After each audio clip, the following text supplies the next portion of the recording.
Number two, freeze and up.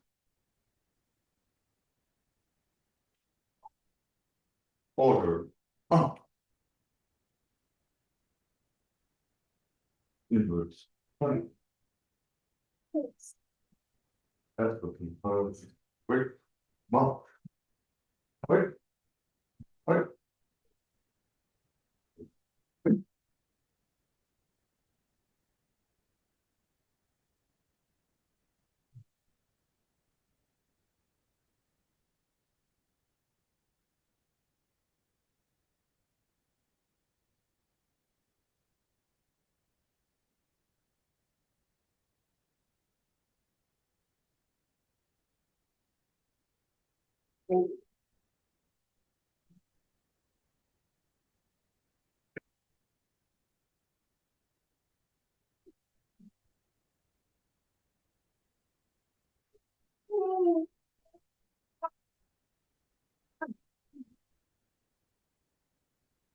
Good morning, everyone.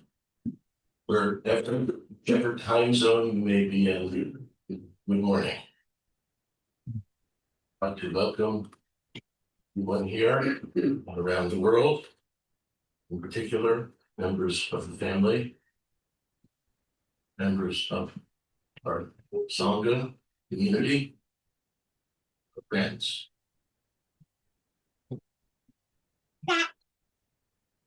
As the Vidyadhara composed in English, joyful to have such a human birth, difficult to find, free and well favored. But death is real, comes without warning. This body will be a corpse.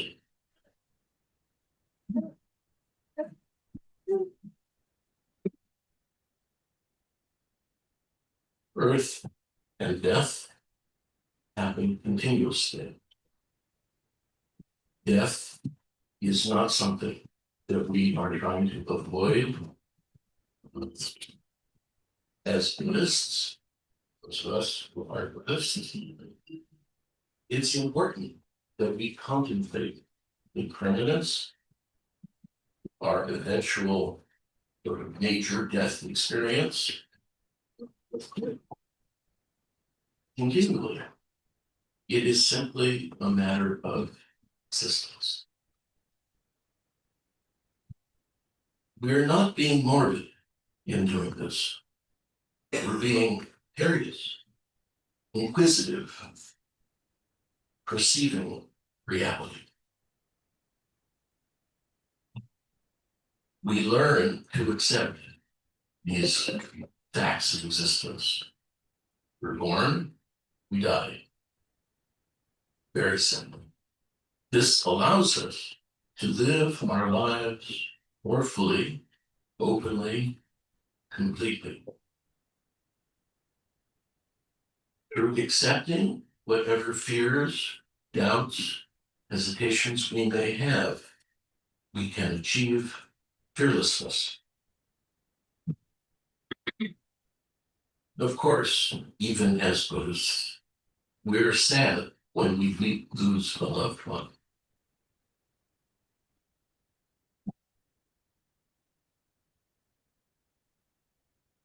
But we know this is going to happen to all of our loved ones and ourselves, and we learn to accept that. It usually, often, perhaps, comes without warning, as the verse says. Not so much in this case. Lady Diana lived joyously, joyfully, and she lived for many years with a sense that death was likely to come sooner than later. Lots of warning. I think that was a blessing to allow that reality, that fact, to be very, very real. And she exhibited a complete acceptance and understanding of that.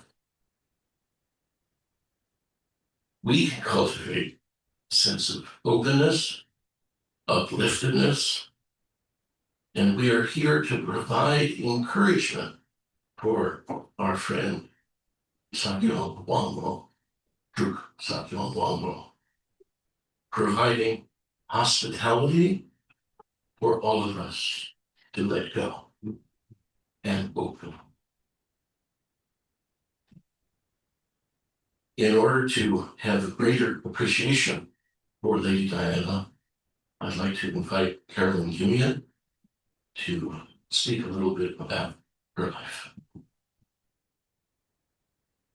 I've been asked by the family of Lady Diana Mukpo to make some remarks today about her remarkable life story, who she was, what she did, and what her connection is for all of us. Difficult to do this for someone in her stature, and also for someone who has been such a beloved friend of many years. Lady Diana, wife of Chögyam Trungpa Rinpoche, and accomplished in so many ways on her own, is really the mother of Shambhala.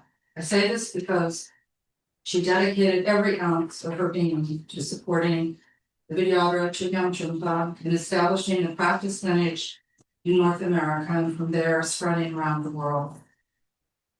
I want to start by thanking her for protecting the legacy of Trungpa Rinpoche and for providing the access to and safeguarding availability of his teachings for close to 40 years since his death. He left her all the rights to his writings and other creations and gave her the burden of caring for all of these intellectual properties, which were vast. Not only does this cover his many, 50 plus published books, but it covers all the recording teachings he gave, which are now being made accessible through the Chögyam Trungpa Institute at Nairobi University. His poetry, his visual designs, his paintings, and so many other things that he created. He also asked her to care for his household and religious objects, a big agenda. He didn't leave her these things so that she would enrich herself or be treated as an important person. But I believe he took this approach because he knew that she would never give in and never give up protecting and promoting his life's work to benefit all of us, not herself. We owe her an unbelievable debt, one that many people really have no idea about. Diana was born, this is going to sound like it's going to go on for hours, but it'll move fast because we have not a little bit more relaxed. Was born Diana Judith Mukpo at Queen Charlotte's Hospital in London, England on October 8, 1953 at midnight on the new moon. Her mother, Elizabeth Mukpo, grew up in South Africa, and the father, David Mukpo, was from a family of barristers in England. She had an older sister, Tessa, with whom she was very close. I would recommend her memoir, Dragon Thunder, to you. In many ways, Diana's childhood resembled something out of Harry Potter, or another such story set in England. While she was raised by her biological family and didn't have to live in a closet, as Harry did, she felt alienated and often depressed by the constricting world she grew up in. Her mother wanted her to be a proper English young woman. Diana was sent to a number of English boarding schools. You can visualize them if you've seen Harry Potter or other films. No magical moving staircases, but certainly very eccentric people and very intense situations. She was in Guildford House at Benenden School, by the way. She attended boarding school with Princess Anne of England and Sonam and Dechen, princesses of Bhutan. It was that kind of place. In her case, she didn't find fulfillment in this education. She found it still stifling and soul-snatching, one might say. The saving grace was perhaps that she began writing as a child, which she loved, and continued this in school. She became interested in Buddhism as a teenager in what was then called Eastern religion. Here is how she described meeting Chögyam Trungpa in her memoir, putting it in context of who he was. Rinpoche was one of the first Tibetan Buddhist teachers in the West and one of the very first to teach Westerners in the English language. The time that he spent in the West between 1963, when he arrived in England, and 1987, when he died in North America, was an important period for the transplantation of Buddhism to the West, and I hope that my viewpoint as his wife may offer a unique perspective on that period. A lot of what my life was about during those years was about him and what happened to him. So a main objective for telling my story is so that the memory of him and of all those things that happened can be preserved. I also want to talk about our life together and our relationship because it was so human and so intimate. Ultimately, I think that this is the essence of the Buddhist teachings. They're about how to live our lives as human beings, intimately, moment by moment. So I will try to share with you what it was really like to love such a person. It was quite extraordinary. In the autumn of 1968, I read Born in Tibet, where Rinpoche spoke about his upbringing in Tibet and his escape. I thought it was an exciting and somewhat exotic story. However, the book was nowhere near as thrilling as meeting the author proved to be. Over the Christmas holidays, I went to St. George's Hall to attend a rally for the liberation of Tibet, sponsored by the Buddhist Society. The program went on for hours with one speaker after another, and I found it quite boring. One of the last speakers on the schedule was the author of Born in Tibet, Chögyam Trungpa Rinpoche, who appeared on stage in the maroon and saffron robes of a monk. I looked up at him from the audience, and much to my amazement, I felt an immediate and intense connection. Before I could say anything, however, he collapsed and was carried off stage. We were told that Rinpoche had taken ill, but I imagined that alcohol may have been involved. Although he was only on stage for a few minutes, I knew that I had a very deep and old connection with him, and it stirred up a great deal of emotion for me. The only way I can describe this experience is that it was like coming home. Nothing in my life had hit me in such a powerful way. I said to myself, this is what I've been missing all my life. Here he is again. Other people have had this experience. This wasn't just some exciting, powerful experience. I knew him, and as soon as I saw him, I realized how much I'd been missing him. From that moment on, I wanted desperately to meet him. And she did. Within a period of a year or so, she met Trungpa Rinpoche. They fell in love and they were married. He was 28, she was 16. They were both alienated in many ways from their original upbringing and culture. The marriage was unanticipated by her family and his Tibetan colleagues. Shocking them, yet we are so very lucky that they found their way to America and found each other. It's a gripping and extraordinary story, but just one of many, and we don't have all day. In early 1970, Diana and Rinpoche moved to America by way of Canada, actually, where they spent several months. They then drove to Karme Chöling, then named Tail of the Tiger. It was a very special place to both of them. And it's no accident that it's the site where we are gathered today, virtually and actually to wish Lady Diana well on her journey and to celebrate her life. Being here the last few days, you can feel her presence and you can feel his presence. Being here brings back many memories for some of us about living here after the Vajra died for weeks until his cremation. It was his body that was in this room during it. For her daughter, Chandali, it reminds her of Diana marrying her and Eric in this very shrine room. For another family member, it's a memory of her processing into the shrine room. It's been a powerful and very potent time. Once they arrived in America, Rinpoche almost immediately began giving lectures and seminars crisscrossing the continent, hundreds of talks a year in places as diverse as Los Angeles, Minneapolis, Kansas City, Seattle, Toronto, New York, Atlanta, and tens of other places. He and Diana moved to Boulder in 1971, where their two children, Taktruk and Gesar, were both born. Those early years in Boulder were a rich, exciting, and a really fun time for many of us. I would suggest you ask anyone around you today to talk about the old days in Boulder, wherever they live, especially if you don't know about this time. There are many great stories, more than we can possibly share. In the earliest days, Diana took care of Rinpoche. She cooked for him, she drove him, she served as his secretary at times. She did many, many tasks that later were taken over by his students. As things evolved, one of her many strengths was her willingness to accept whatever direction, and this was truly remarkable, he wanted to take, and to step back and let him do it his way as he wanted, and to let his students step in and play roles that helped him and brought them closer to him and to the teachings.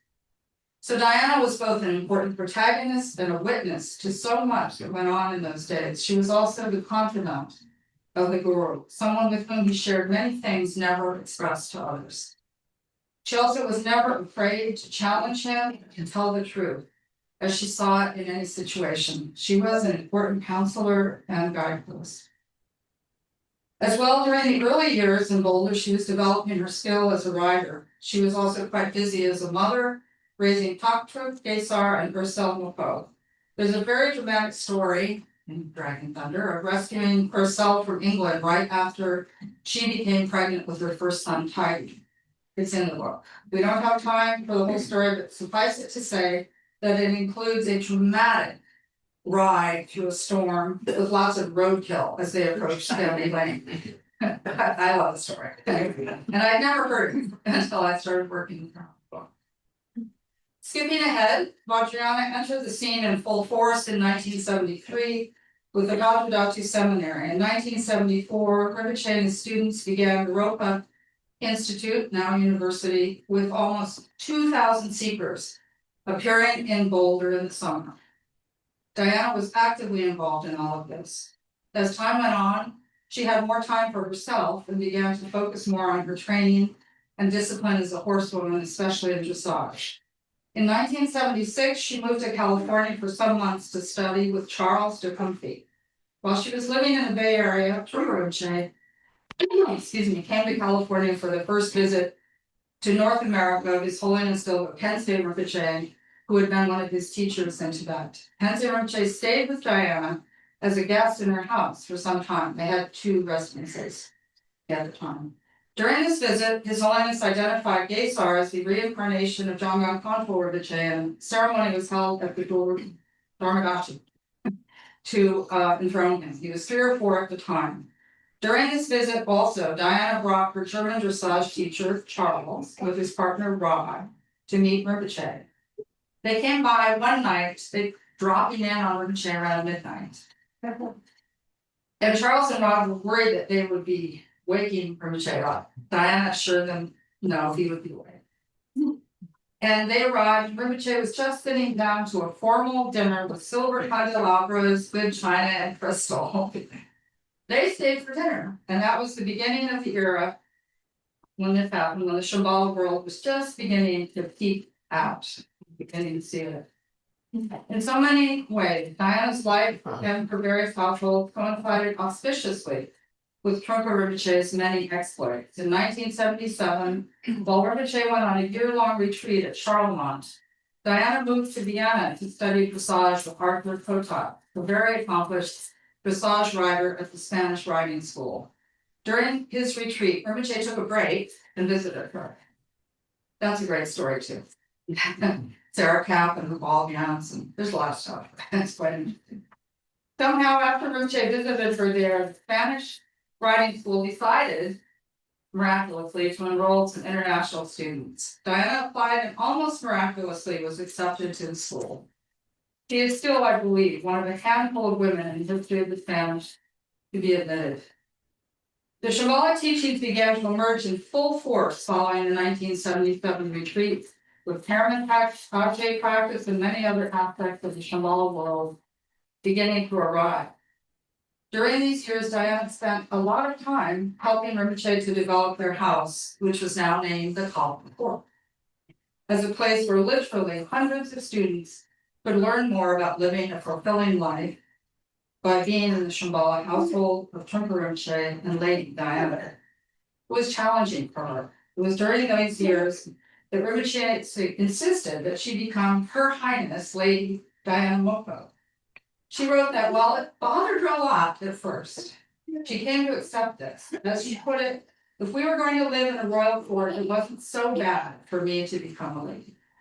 In later years, after Trungpa Rinpoche's death, Diana hoped to teach a number of programs that would present skillful means of creating a Shambhala household. She was only able to accomplish one of these programs, and that took place here at Chögyam. In the year before her death, she was preparing to teach more of these programs. And I'm going to just insert something. It's a poem that Rinpoche wrote to her, and it talks about the Kalapa court and that whole era. I'll just move through this quickly. It's called Hunting the Setting Sun Moon. The lady with the golden heart, tinged with the power of juniper smoke. We have been married for 11 years. You are the luscious meadow, filled with fresh greenness, and frolicking deer with good head and shoulders as their pride. When I am naughty, you are kind. You are so good. Like the clouds, pure and good, they do not need to be put through a washing machine. It is incredible that you put up with me. You bear the mark of a unicorn. Sometimes I wonder, why are you so good to me? Nonetheless, I try to be kind, good, and the best husband that the world could ever provide. You never hesitate to tell the truth when you see the falsity. I have created the court for you. Undoubtedly, you deserve it. Your beauty is that you are never stained by wickedness. Being with you, you are constant. You are so predictable, yet you are so visionary. Your breath smells of unstained truth. Your smile was never meant to win others over. Oh, sweet Diana, the huntress, the rider, Empress Lady, I live for you, I die for you. Up to this point, I've never had an opportunity to express my adoration. The Lady of Life, Lady who provides over the sun and moon. You are the lady who maintains integrity and truth.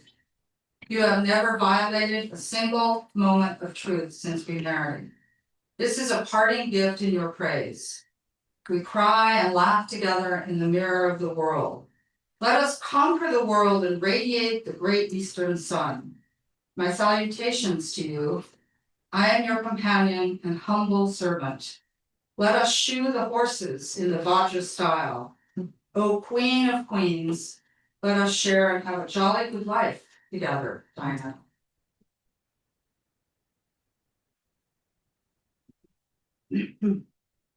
Rinpoche's last years were challenging for Diana and others, but Diana remained completely loyal and committed to him throughout. He wanted to establish Nova Scotia as the seat of his work. She moved there before he did, to help create Nova Scotia as a legitimate home for the Shambhala teachings. In 1983, Trungpa Rinpoche took another year of retreat, this time in Nova Scotia, and during this retreat, Lady Diana received the Vajrayogini Abhisheka from Trungpa Rinpoche. One of the poems written about this will be read later today at the ceremony of life. After his year of retreat, Diana lived in Boulder. They lived together much of the time, although she still traveled to pursue her massage career in Europe. She and the Vajra moved the family to Halifax in September 1986, this time to the newly furnished Kalapa Court on Yonge Avenue. Trungpa Rinpoche had a heart attack weeks after moving there. It was more than 6 months until his death on April 4th, 1987. Following his death, she stayed in Nova Scotia for several years and then moved away, first to Hawaii, and then settled in Providence, Rhode Island. She married for a second time to Mitchell Levy, who had been Trungpa Rinpoche's doctor and a dear friend to Diana. They had 3 children, Ashoka, David, and Chandali, who are all here today.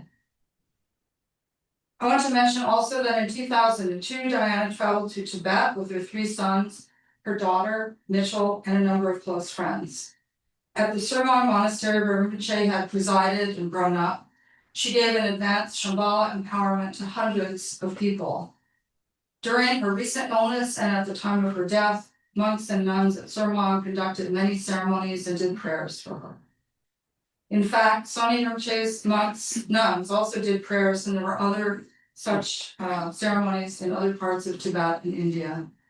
At the time of her death, Chögyam Rinpoche and Samsa Khyentse Rinpoche conducted ceremonies and sent other aides to help in her transition from this world. In recent years and months, Diana reached out to these and other Tibetan teachers, asking them to play a role in helping Rinpoche's students in the future. She had reverence and tremendous respect for the Kagyu and Nyingma lineages in particular, and strove to keep Shambhala and all of us connected to these important roots. In latter years, Diana spent many years or parts of the year in Florida, where she was very accomplished as a dressage rider and trainer. She developed dear friends there, some of whom have joined us today by Zoom or in person. She also developed a really over-the-top passion for orchids. And had hundreds in her garden. One of them that was in her bedroom during her last days was hand carried here by a good friend there. Oh, great. Oh, yeah, fantastic. She never stopped caring for all beings, and this included bringing rescue dogs into her household. Luna the Malinois and Haruka the Mastiff can testify to that. During Rinpoche's lifetime, I was quite intimidated by Lady Diana. Truly. Following Rinpoche's death, she asked me to work with her on the publication of Rinpoche's books and other things. For example, one of her early requests was that we conserve and copy his paintings so that students could have copies. I could talk for hours about our work together, but suffice it to say that through serving her, which I always viewed as a continuation of my service to the Vidyadhara, I came to see how deeply she cared for Trungpa Rinpoche's legacy and for all of us. She often operated in the background. Many people didn't know how influential she was. She worked with the board of directors, was on the board of the Chögyam Trungpa Institute at Naropa, advised the Shambhala archives on its future, and helped guide the Dorje Kosong and many other aspects of the Shambhala world. I came to know her as one of the kindest people I've ever met, and also one of the strongest. She never stopped caring about all of us up to the moment of her death. When I visited her a few months ago when she entered hospice, after she had let us know that she was no longer going to take any further treatment for her cancer, I thought I would just go there to be with her and say goodbye. However, she wanted to have many discussions with me and others who were there. Ashoka, her son, Wendy Friedman, director of the archives, and Sonyum and other things, my husband Jim. She wanted to talk about how we could preserve Rinpoche's teachings. That was truly what was on her mind, down to just the most minute details. And she would just, I don't know, reminds me a little bit of the Godfather, the way she would come back and he would say, Michael, do you remember all this? I like that. It's pretty amazing. She was truly the mother of the Shambhala world that we have all grown up in. I'd like to close by thanking those who helped care for her in her last days, especially Lisa Fiore, her chief of staff, Mitchell, her husband, David, Ashoka, and Chandali, her children, and her dear friend James Carpenter. Thank you for allowing me to share a little of her life with you. I will miss her really desperately. But I also know that I will feel her presence in the midst of her absence. Thank you.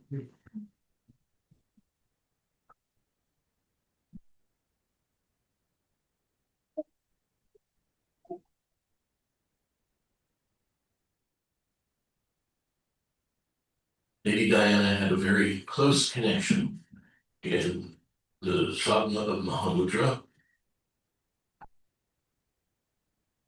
and wished for us to practice this in its funeral version, which was created on the occasion of the first Western student of the Vidyadhara who passed away in Colorado. And he took the sadhana and tweaked it in a few ways. And you will be seeing this online as you are not here in the room. And I think we have copies here in the room for everybody. There are a few things that are different. not that much. And just please follow our Rumze and the scrolling online. I think it should all be fairly simple. For those of you who may have never practiced this before, you're welcome to chant along or not. And we're not going to tell you anything, because that's how we experienced it. So I hope you enjoy whatever happens. Right? You.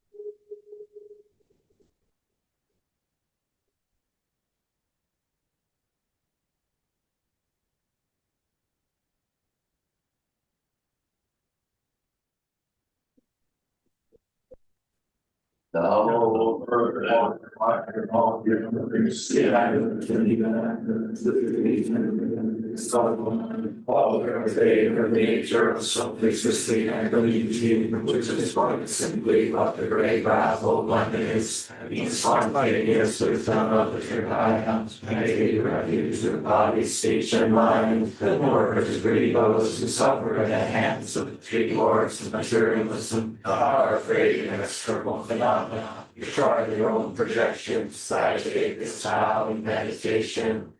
Namo, earth, water, fire, and all the elements, the animate and the inanimate, the trees, the greenery, and so on. All partake of the nature of self-existing equanimity, which is quite simply what the great wrathful one is. In the spontaneous wisdom of the Tripaya, I take your refuge with body, speech, and mind. They are free those who suffer at the hands of the three lords of materialism. Are afraid of external phenomena which are their own projections. I take the style in meditation. Namo, earth, water, fire, and all the elements, the animate and the inanimate, the trees and greenery, so on. All partake of the nature of self-existing equanimity, which is like simply what the great wrathful one is. In the spontaneous wisdom of the Tripaya, I take refuge with body, speech, and mind. In order to free those who suffer at the hands of the three lords of materialism, are afraid of external phenomena which are their own projections. I take this vow in meditation.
The space of suchness in the way of the great light, all the miracles of sight, sound, and mind are the five wisdoms and five Buddhas. This is the mandala which is never arranged, but is always complete.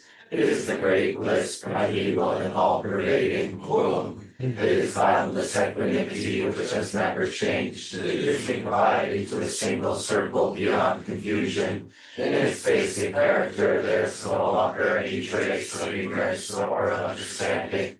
Nothing whatever, but everything arises from it. Yet it reveals the spontaneous play of Shambhala.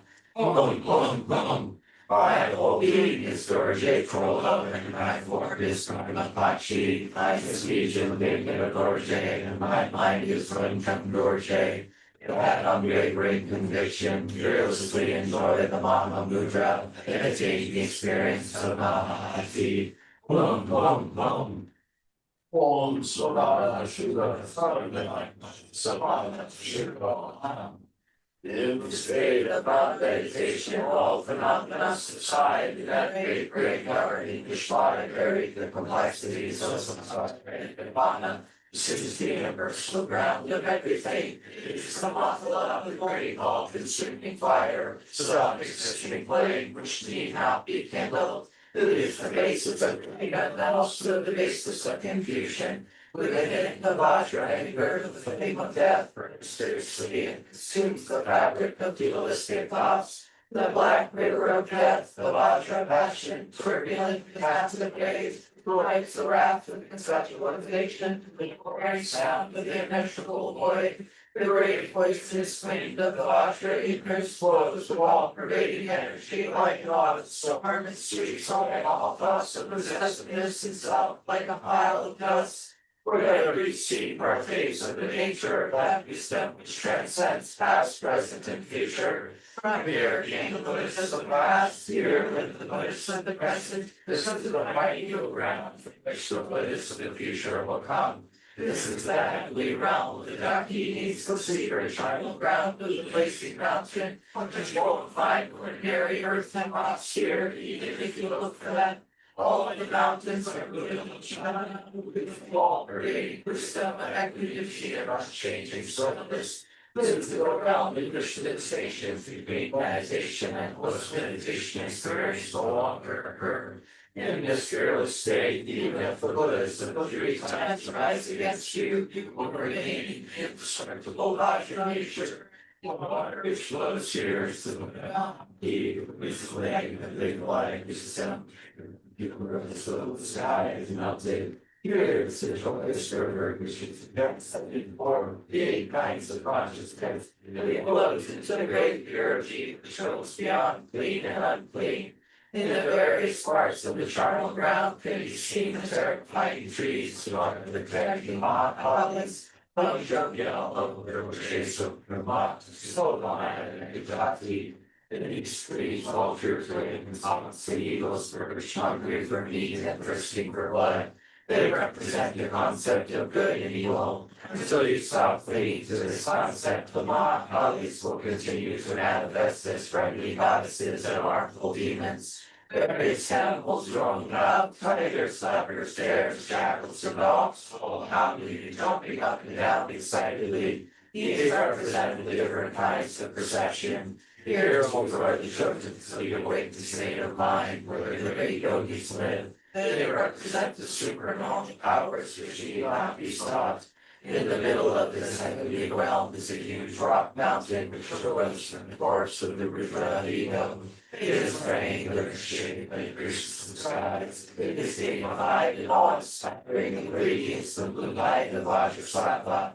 On top of this mountain is the red triangle which can accommodate all apparent phenomena of the whole of existence. This is the right evil ground where the questions are and Nirvana does not rise. It is the beginning and the end of everything. The triangle radiates the blazing red light of inner warmth and compassion. Above the triangle is a beautiful flower on the blue-petal lotus in full bloom, exuding without descent.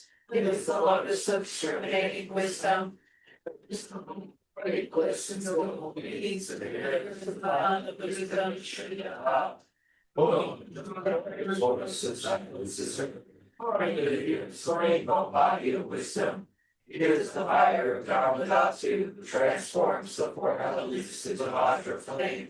He is the self-born teacher, the Lord of the universe, the trade alone, the power extends over all apparent phenomena, the whole of existence. He is Karma the unchanging mind of the Guru, the wisdom of the unvaccinated invading the protector, his thoughts, which are he is the color, symbolizing the oneness of everything, with compassion. He is inseparable from peacefulness, and yet has to be survivor. He subdues what needs to be subdued, he destroys what needs to be destroyed, and he cares for whatever needs to stand. His anger devoid of hatred, his fierce and terrible as the three portal of fire. His presence is overwhelming, his three eyes of wisdom are bloodshot and stare in all directions. They being light outshining the sun and the moon. He is wrathful and he bites the lower lip. The ears shining and twisted into a flame to finish for the fire. And the right hand raises that the sequels to 9 pointed towards Chögyam in its form, but responds to eat in the form of another book. Seems to be spiritual pride. It is not 10 evils of purpose, soon be purified. It is shot or stunning from thousands of hours. Pierces through the heart of savage compassion. He bears the 3 rows of issues, signifying the accomplishment of discipline, dedication, and respect. He is the originator and master of all good activity. As he wears the black crown, gray with gold and facing us. Streams of dislight in 5 different colors, glorified with us. She stands on it like eating in the form of pregnant tigress with his right hand, extended with the conjure. He will and will destroy the mountain of conceptualizations. Messiah drives up the ocean of dualistic clingings. He is the bursting flames with radiate the intensity of compassion. It is for the center is the unchanging form of our I had a issue with those of the hands in the meditation posture, looking over day. That's right there and thin dark face, with the life and beautiful. The rest of the background, more than with gold, Karme Chöling, with 7 days of light. He is speaking cross-legged on the back of an elephant. The center of Karma is the Rinpoche, the Lord's speech, the Master words of Abhidhamma. He is orange in color, he wears the tiger skin around his waist and a shawl of human skin around his shoulders. He wears ornaments of bone and jewels. In his great right hand he holds the sword of wisdom, which points off the root of the universal unconsciousness. In his left hand, level with his heart, he holds the vessel which contains the treasure of Dharma. His face radiates friendliness. One glimpse of it suffices to open the door of confidence. The thought of him awakens memory.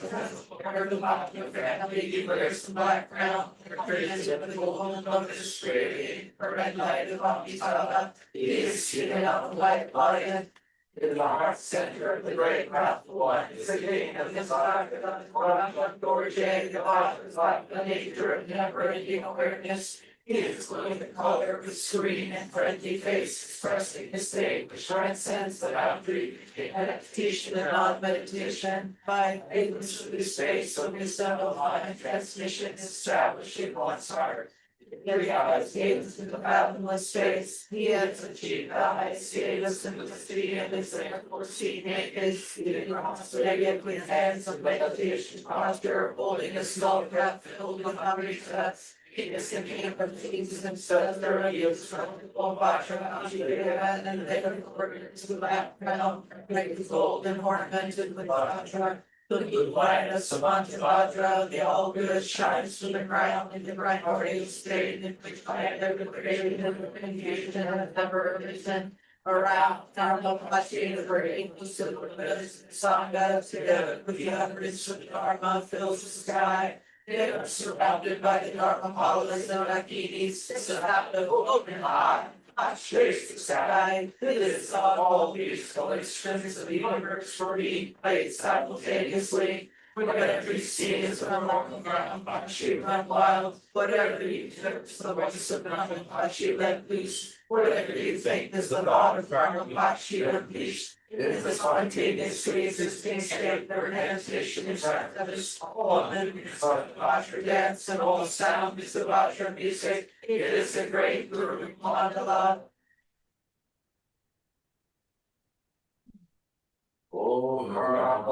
Lord and door of the three lives, so God, umbrella, Father, and protector of all beings, you transcend all coming and going. Understanding this, I call upon you, give God your only child.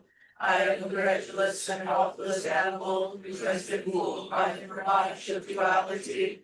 I have been fool enough to think that I possess my own projections, no doubt you, my Father, are my only refuge.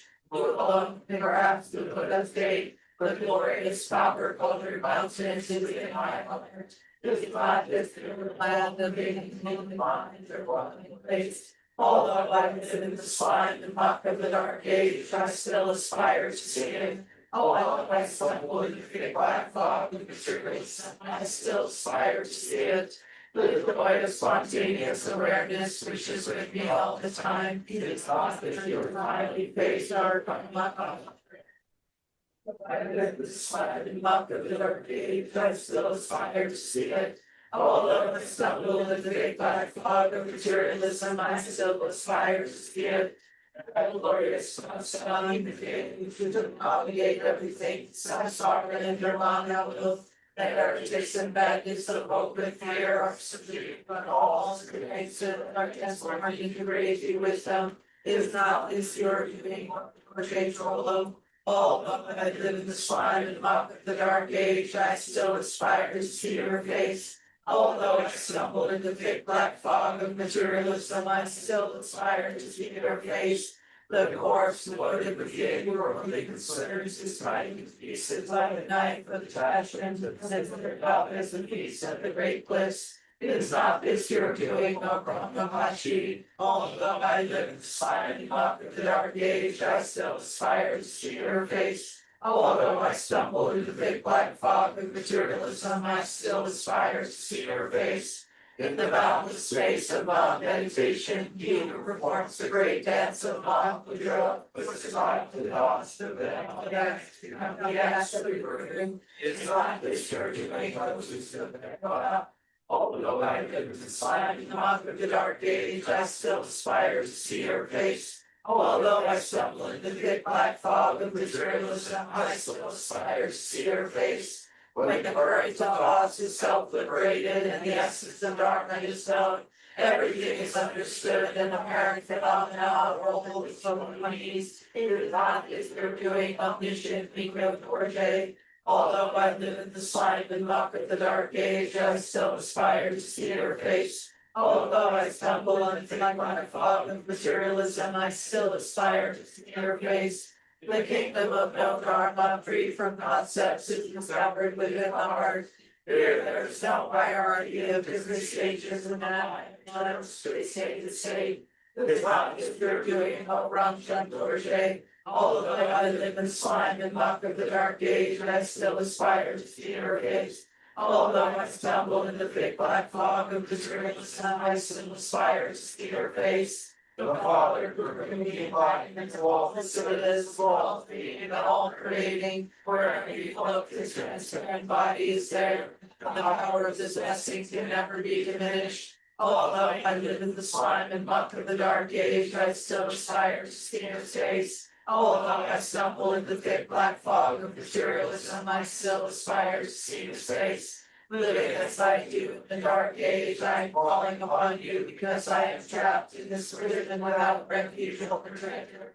The age of the three poisons has gone, and the three lords of materialism have seized power. This is the time of hell on earth. Sadness is always with us, and unspeaking aggression fills our minds. The search for an external protector has met with no success. The idea of a deity as an external being has led us astray. counting up practices or nothing but sorrow and security. So now I have no other refuge but you, Brahmapachi, the lotus born. Natural gratitude, people and longing, time is not for you to arouse yourself and do something. The tradition of meditation is waiting, the intellectual arguments predominate. We are drunk with spiritual pride, it's seduced by passion. The Dharma is used for personal gain, and the river of materialistic bags. The materialistic outlook dominates everywhere. Under such complicated concerns, under such circumstances, will you abandon us? The time has come when your child needs you. No material offering will please you, so that you will offer your kindness. So follow your example. When the wild, wrathful father approaches, there's nothing world seems to be transparent and unreal. The reasoning mind no longer clings and rests. It is wonderful to arrive in your domain, the pure land of the blazing mountain, where every experience is full of joy. Now the happy only, every moment of life. Emptiness, clarity disappears from the mind, merges into nakedness. This is the monologue, which is different to our self-liberated. On seeing your face, I am overjoyed. How happy and pleasure alike have become emergency, blessing to air. The experience of joy becomes devotion, one with all creating blessings. This is the sign of merging of mind and growth. The whole of existence is free and becomes stewarding. When such blessings descend, your child's depression is entirely liberated into a sweetness. Thank you, great Karmapa. Thank you, Father Padmakara. There is no separation between teacher and disciple. Father and child are one in the realm of thought. Gratitude for all things so that my mind may be one with Dharma. Grant your blessings so that Dharma may progress along the path. Grant your blessings so that the path may clarify confusion. Grant your blessings so that confusion may calm as wisdom. Grant your blessings so that my mind may be one with the Dharma. Grant your blessings so that Dharma may progress along the path. Grant your blessings so that the path may clarify confusion. Grant your blessings so that confusion may dawn as wisdom. Grant your blessings so that my mind may be one with the Dharma. Grant your blessings so that Dharma may progress along the path. Grant your blessings so that the path may clarify confusion. Grant your blessings so that confusion may dawn as wisdom. Grant your blessings so that my mind may be one with the Dharma. Grant your blessings so that Dharma may progress along the path. Grant your blessings so that the path may clarify confusion. Grant your blessings so that confusion may dawn as wisdom. Grant your blessings so that my mind may be one with Dharma. Grant your blessings so that Dharma may progress along the path. Grant your blessings so that the path may clarify confusion. Grant your blessings so that confusion may dawn as wisdom. Grant your blessings so that my mind may be one with the Dharma. Grant your blessings so that Dharma may progress along the path. Grant your blessings so that the path may clarify confusion. Grant your blessings so that confusion may dawn as wisdom. Grant your blessings so that my mind may be one with the Dharma. Grant your blessings so that Dharma may progress along the path. Grant your blessings so that the path may clarify confusion. Grant your blessings so that confusion may dawn as wisdom.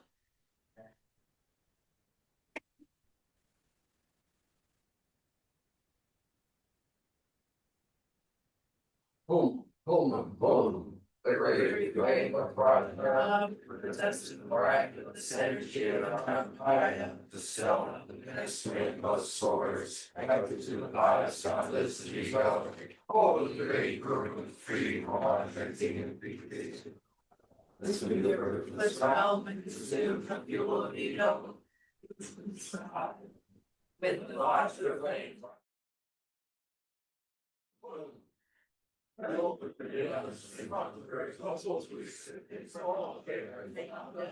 Yes, looking deliciousness of a bottle and fire, water, things, and weapons, and evil forces. I thought it is you all come Australia.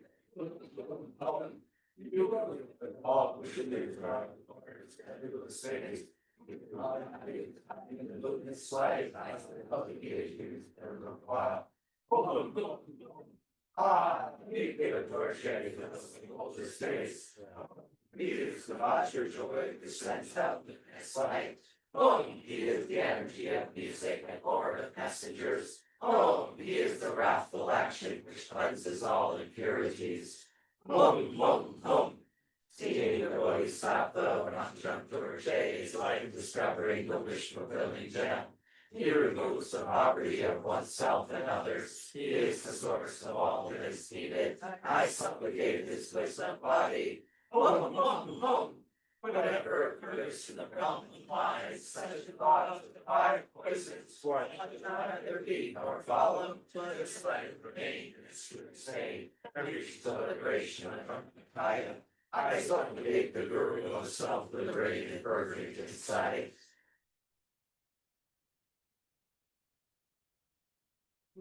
To grace you wisdom born of Buddhas the 3 times, signified by the love of the servants or the Actually, I make the subjugation.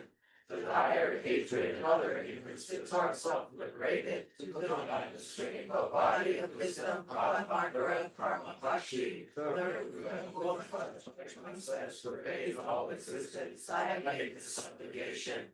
Never seen with the eyes as vividly unreal and emptiness, yet there is so form. This is the true image of the Bhagavad Gita. Whatever is heard with ears, the echo of emptiness, yet real. It is the clear and distinct utterance of Nika Dorje, now supplicate. Good and bad, happy and sad, all thoughts vanish into emptiness like the imprint of a bird in the sky. This is the vivid mind of Ramchandra Dorje, who now supplicate. The animate and the inanimate are the mandala of the glorious thoughts in which Roma can change. Which remains impressive and colorful, this mandala now I supplicate. The hope of retaining Buddhahood and the fear of continuing to wander so far. All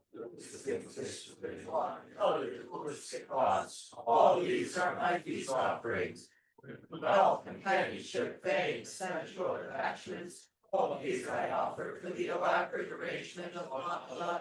Wanting is the fire and passion I offer is the great ocean of blood which comes from the killing of samsara. Thoughts of anger and hatred I offer as the amrita which intoxicates extreme beliefs and renders them inoperative. All that arises within one pure thoughts, carelessness, and all that is subject to ignorance. I offer this great mountain of forlorn creating kinds of consciousness. Whatever arises is merely the play of the mind. All of this I offer the whole universe. I offer knowing the giver and receiver of one. I offer without expecting anything in return and without hope of gaining merit. I make these offerings with thanks and generosity. Now that I have made these offerings, please grant your blessings so that my mind may be one with Dharma. Grant your blessings so that Dharma may progress along the path. Grant your blessings so that the path may clarify confusion. Grant your blessings so that confusion may dawn as wisdom. We now switch to the other liturgy or the feast offering.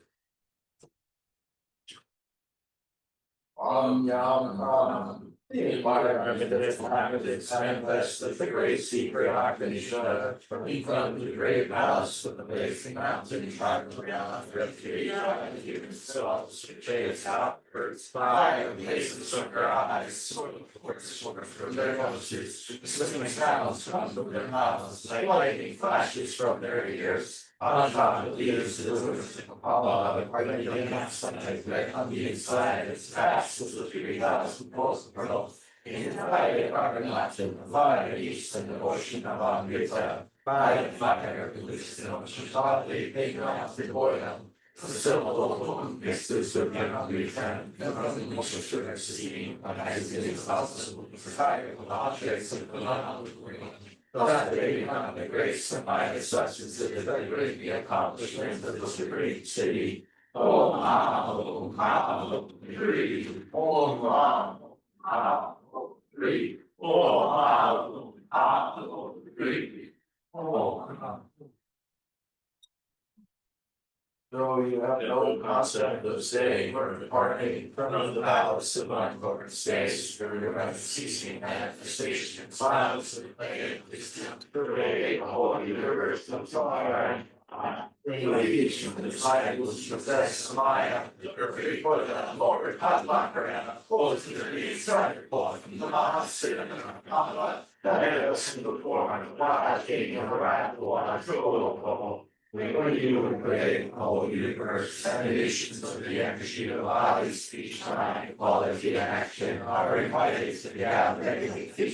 Wherefore, my body, the shape of the people else, spiritually, the man, the self-existing mantra, pervades the whole universe. Your minds are wisdom free from meditation, post-meditation.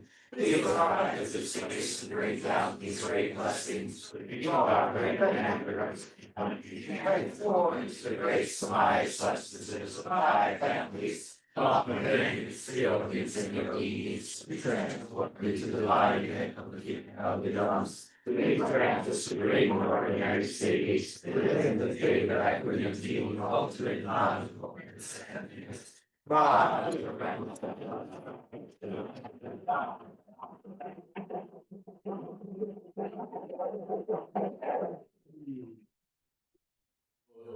The species of very sinners, and you enjoy the great life and still wisdom mind, and my doctor, which we have a wonderful family.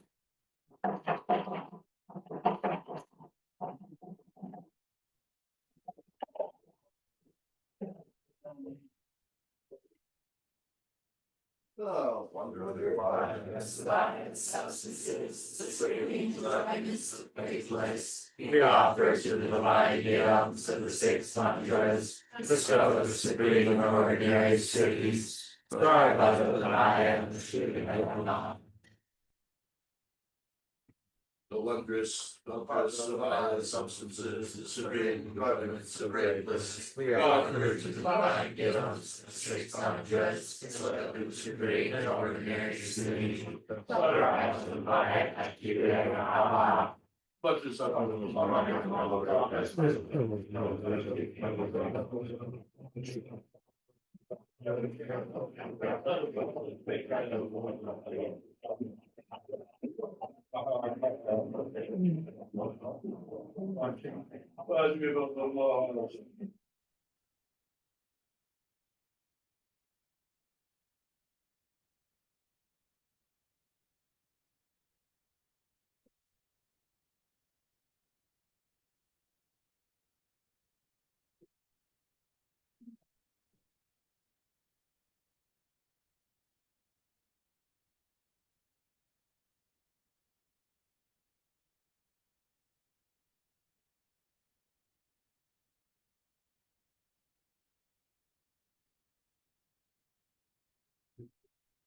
Of course. Through the savannah, the ignorant secret hearts of the fearless are summoned.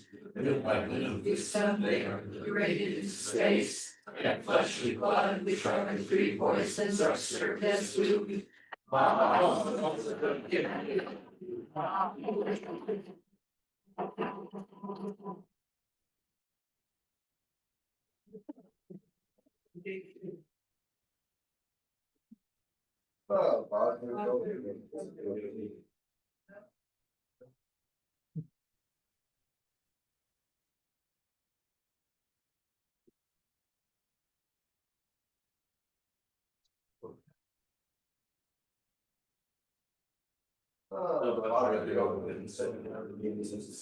So I have substances of the food offering. There's godless statutes and icons of God, the nature of great purity and model of deities. Ah, oh, Mahasutra, holy. Yeah, dear, we'll have the toast now.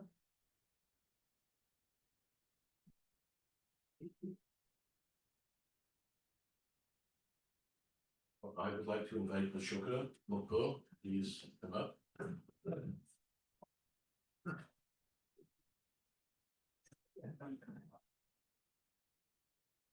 So just brief announcement, we're gonna hear a toast that is from 1982. First, from Diana Mukpo to Chögyam Trungpa Rinpoche on the occasion of his birthday, and then from him to her.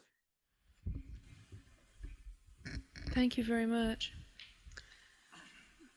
I'd like to take this opportunity to wish the Maki Rabsham a happy birthday. It's his 3rd birthday party. And I hope that he continues in the health which is returning to him so quickly at this point and strengthening. And I think that we can all do our best to help him, to help him by offering our loyalty and exertion and devotion to him, continuing as been done over the past year, so that we can carry out his vision. Happy birthday. It seems a very interesting thing to talk to one's wife on the on the microphone.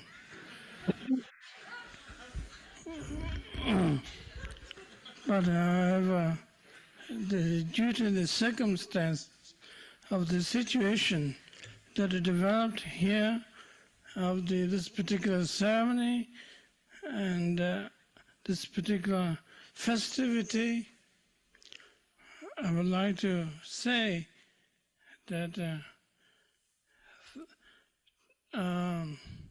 enormous thanks and appreciation to Her Majesty.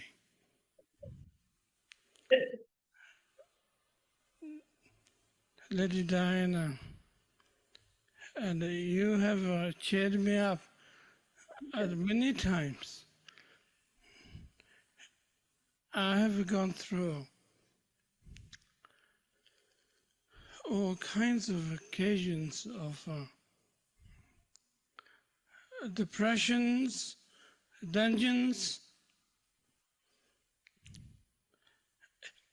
and unspeakable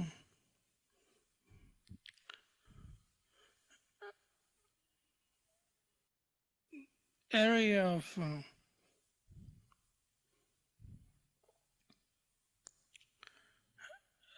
pure, simple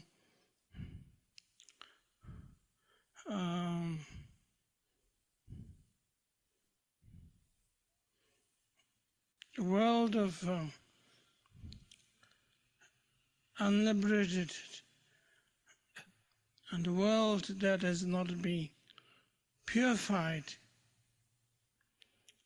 And we gone together, and you are leading ahead of me, and we appreciate very much.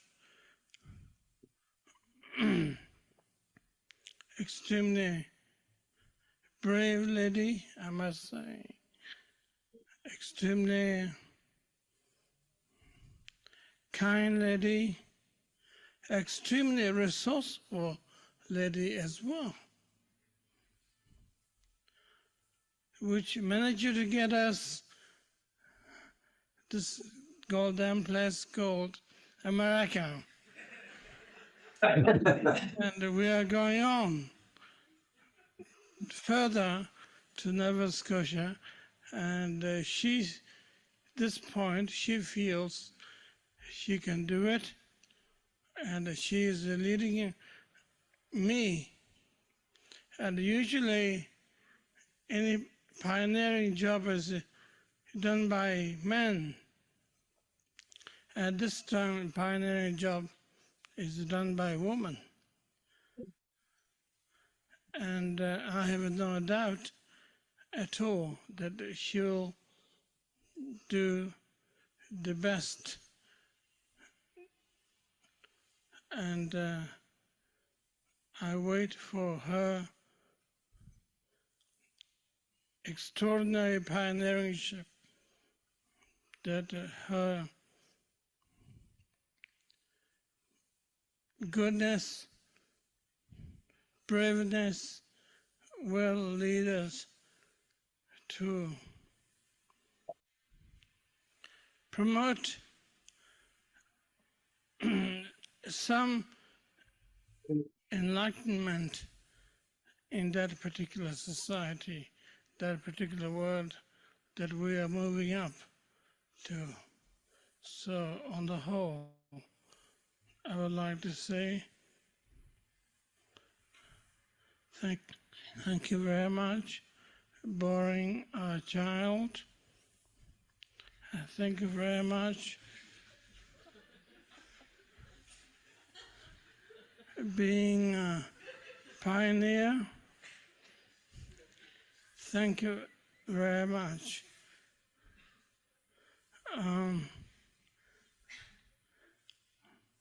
Having endless intelligence and having endless fortitude. Thank you, my lady. Thank you. Without you, I could not have come to America. Because of you, we did, and we did this. So look what we have done. So now we keep on going. Thank you. Thank you very much, young lady. Thank you. Thank you so much. Dorje Carson, please rise. Thank you. It's true. To Her Highness Tunsung Wangmo, let us present our loyalty. Dorje Carson, loyalty. And give a wake. Thank you very much, ma'am, and have a good journey.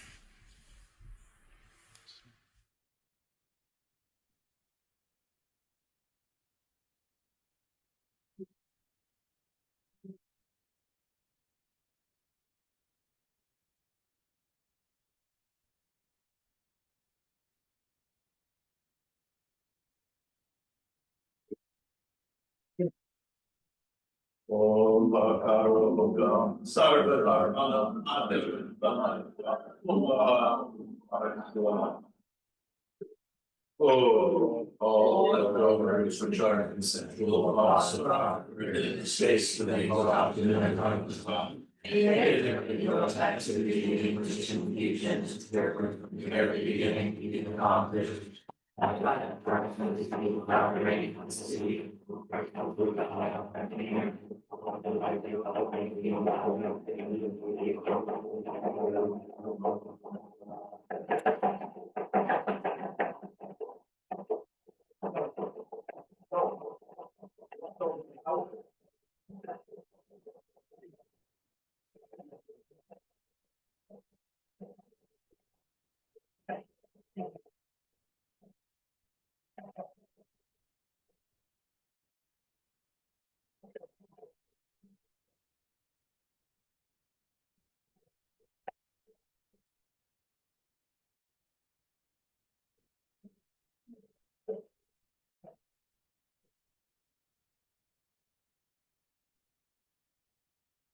I perform this feast offering in the city of the glory of Sorup, made by some of the others, all means, and I should be acknowledged. Mandala. We now return to the Sagna of the 17th.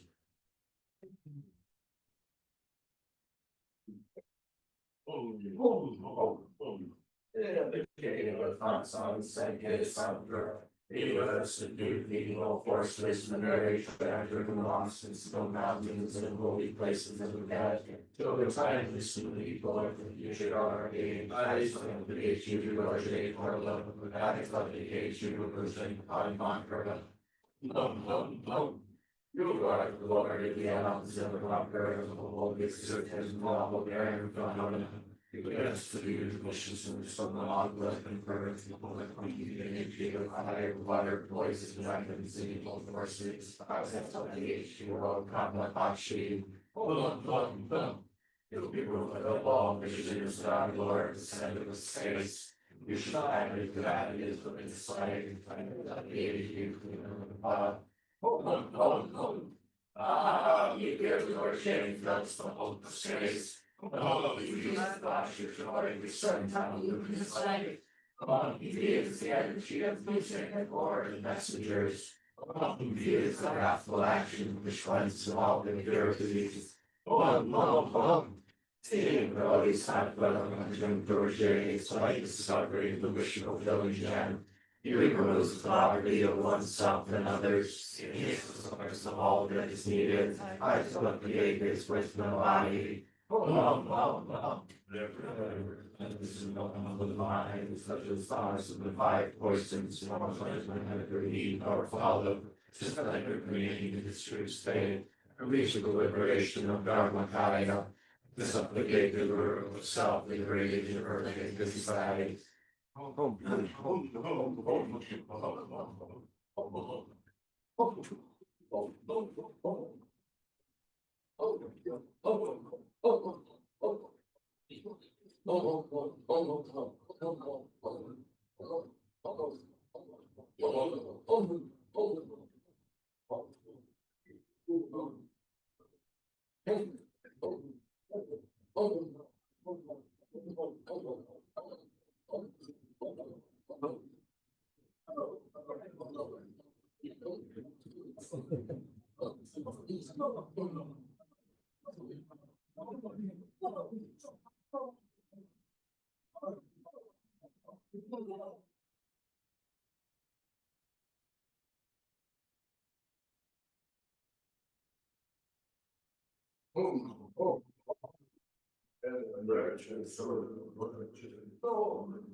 Inside of that is information from the last few years. Inviting which last thing shoots into the sky. Meditation experience that flashes inside of her. All the very good of the life while the different temples. The other should raise you so this place is the forward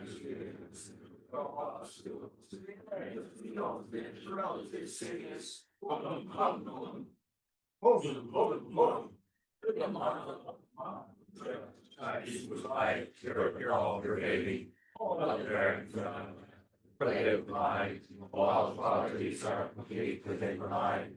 I go again, fearless and free from obligations, both in fear of achieving and staying on all these of it. Heading into the wisdom of the I was born. You don't ask it without pretense. You know the self-existing Rishi. I sit and enjoy myself the great simplicity.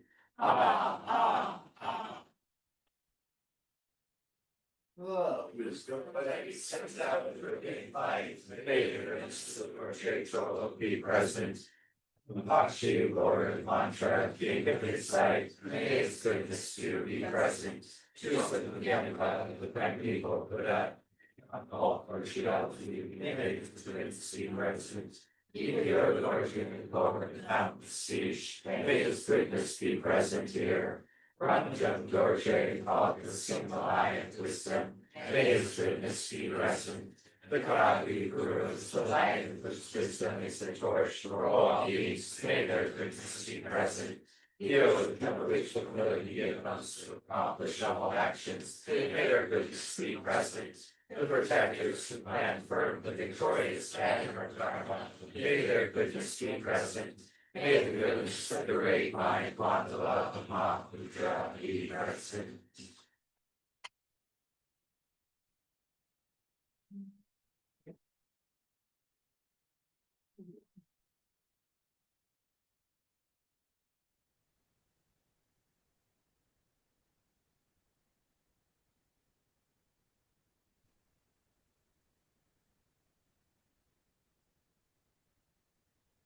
Thank you, everyone, here, wherever you are around the world.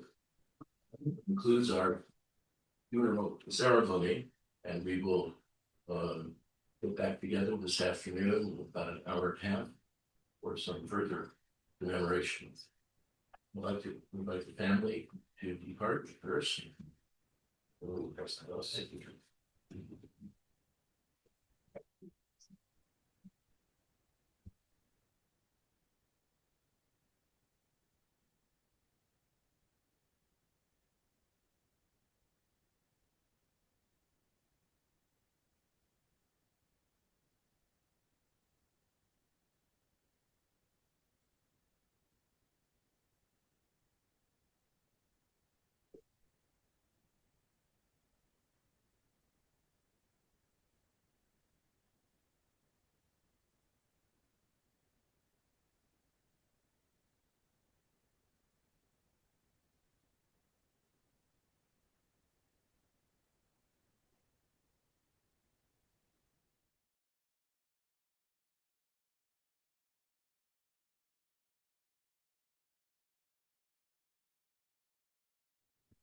So quick announcements.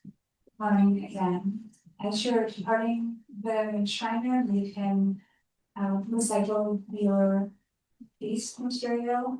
There's a couple of receptacles just outside the door. We'll congregate into in the dining tent, which is across the main house for a lunch. And yeah, enjoy yourselves, and it's so nice to have you all here.